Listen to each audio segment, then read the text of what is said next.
Hello everyone, we're going to discuss Chapter 10, Product Liability for Business Law 2. What are the theories of liability in product liability cases? First, you have negligence. The plaintiff must show that the defendant, manufacturer, or seller owed a duty of care to the plaintiff.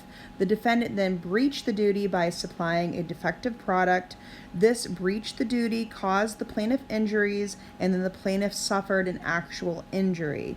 Common negligent actions include failure to warn, giving an adequate warning, negligent manufacturing, and negligent testing or failure to test. Some of the defenses to negligence include contributory, pure comparative, or modified comparative negligence, assumption of the risk, misuse of the product, state-of-the-art defense, compliance with safety regulations, statute of limitations, and statute of repose.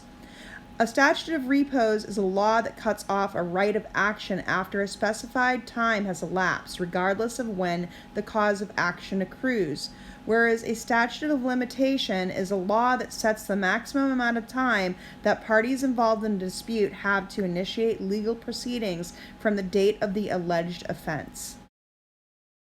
Let's now talk about contributory versus comparative negligence. Contributory and comparative negligence are legal doctrines that affect the ability of a plaintiff to recover damages after he or she has been injured in an accident in which they have been partially at fault. The doctrine that will apply depends on the state's law.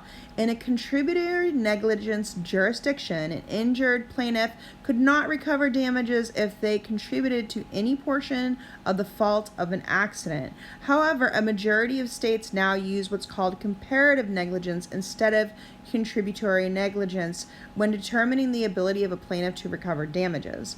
Under comparative negligence rules, a plaintiff can recover damages for their injuries. However, their ability to recover compensation will depend on their percentages of fault. For example, if a jury finds that a defendant is 70% at fault and the plaintiff is 30% at fault, the plaintiff's award will then be reduced by 30%.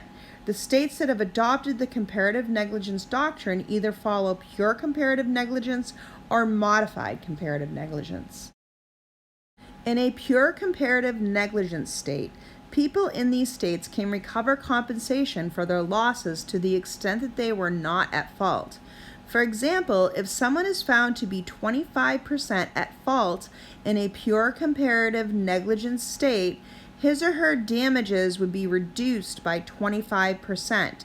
However, pure comparative negligence states allow plaintiffs to recover compensation even when they were largely to blame for causing their accidents. For example, if a person is 90% at fault for an accident, he or she could recover 10% damages awarded by a jury. In a modified comparative negligence state, which is a majority of the states, a plaintiff may recover damages for the percentage of fault that is attributable to the defendant.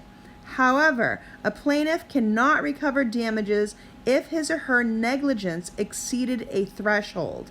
Typically, a threshold beyond which damages will not be recoverable is a 50 to 51% ratio. For example, if a plaintiff files a lawsuit after being injured in an accident and is found to be 40% at fault, he or she would be able to recover 60% of the damages. By contrast, if the plaintiff is found to be 55% at fault, he or she will not be able to recover compensation for his or her losses. This is because the plaintiff's percentage of fault exceeded the state's threshold. Now let's talk really quick about strict product liability. The plaintiffs must show that the product was defective when sold.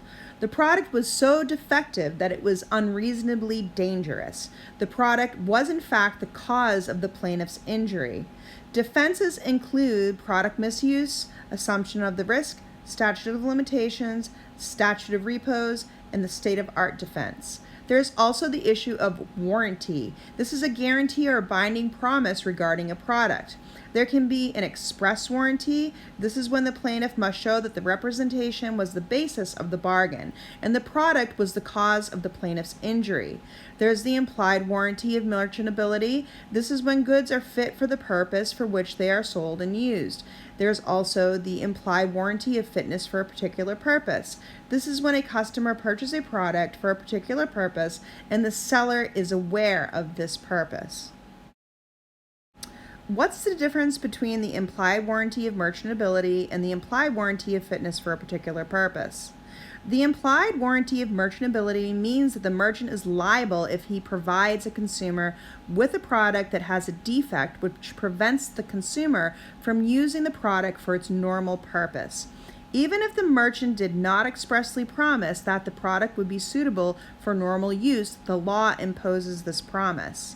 There's then the implied warranty of fitness for a particular purpose, which protects customers who buy a product from any seller for a special purpose, and the seller knows or should know that the buyer is relying on the seller's special knowledge or judgment to furnish a product that is suitable for that purpose. For example, let's say a person sells fishing rods. He knows that a consumer needs a fishing rod for deep sea fishing. The consumer is relying on the seller's judgment to supply a fishing rod that is suitable for deep sea fishing. If the seller provides a rod that is suitable for regular fishing but not deep sea fishing, he would then be in breach of the implied warranty of fitness for a particular purpose. Let's talk about the Welch case. This case considers whether a product is defective and what constitutes product misuse. The facts are as follows. The plaintiff was a boarder at Karen Godfrey's house. Godfrey bought the plaintiff a jar of Planters peanuts at Kmart to sprinkle on his ice cream sundaes. Godfrey used a knife to remove a label from the jar before placing the jar on top of the refrigerator. She removed the label to obtain a rebate advertised at Kmart. Later, the plaintiff removed the seal from the jar, took some peanuts, and replaced the jar. A week later, the plaintiff again took some peanuts from the jar, but when he went to replace the lid, the jar shattered, severely cutting his hand. As a result of this incident, he was then permanently injured. The issue before the court is as follows. Has the plaintiff sufficiently proven that the defect introduced during the manufacturing process was the cause of his injury? The holding of the court is as follows. The plaintiff sufficiently proved that the defect introduced during the manufacturing process was the cause of his injury. The reasoning of the court was as follows. The jar was clearly defective because a non-defective jar would not shatter when normal force is used to put the lid back on. To prove when the defect was introduced, the plaintiff need not exclude all conceivable possibilities. The defendants cannot claim that the removal of the label with a knife was a misuse of the product because that misuse was invited because of the rebate. The defect was not due to any mishandling after the jar was purchased. The probability that the defect caused by one of the defendants is so substantial that the court will assume that this is the case. We're going to now cover the Kesner versus Abex case. This case considers whether a business should be liable for damages inflicted to third parties close to their employees.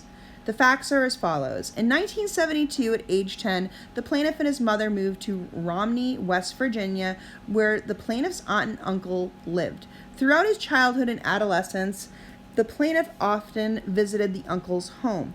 Beginning in 1973, the plaintiff's uncle began working at Abex plant that manufactured brake linings, some of which incorporated asbestos. Despite never working for or even visiting the Abex plant, the plaintiff developed mesothelioma in 2011, allegedly from his contact with the asbestos dust on his uncle's clothing. The plaintiff sued Abex, alleging that they knew or should have known that the asbestos dust presented a threat not only to the employees, but those in close contact with them. The issue is, do employers owe a duty of care to third parties affected by tank home exposure? The trial court found in favor of Abex, ruling that they owed no duty to the plaintiff for any exposure to asbestos through contact with an Abex employee. This case was then appealed. The higher court then reversed the judgment of the lower court in favor of the plaintiff. The reasoning for this was the court argued that being the Abex employee worked extensively with asbestos, There was a high degree of foreseeability of harm from the take-home exposure to ABEX employees, especially in the plaintiff's case, due to his high level of contact with his uncle. Therefore, ABEX owed a duty of care to third parties in this case. What is the consumer expectations test and the risk utility test? The consumer expectation test is a test which helps to determine when a consumer's injuries are a direct result of negligent manufacturing or failure to properly warn a consumer of a product's inherent dangers. Consumers have a right to expect that the product will be reasonably safe when they use the product as intended and follow the safety guidelines. The product may be considered defective if the plaintiff proves that it did not operate as safely as the average consumer would expect.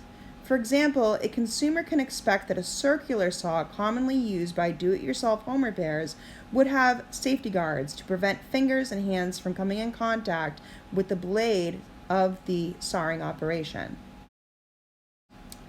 The consumer expectation test is most effective in product liability suits involving non-complex products, such as lawnmowers, power tools, home appliances like toasters and microwaves, automobiles, personal care products, and children's toys or recreational items.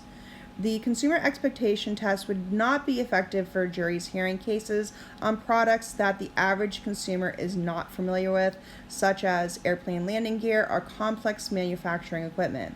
The risk utility test is another strategy that can be used in a product liability lawsuit to determine whether a product has a design defect. Juries in a strict product liability lawsuit might consider whether the product design outweighs the functionality of the product. The risk utility test gives jurors a checklist of factors to consider when assessing the product's design and safety. The juries would then use this knowledge to determine whether or not a design alteration would reduce the danger of the product. Lastly, market share liability.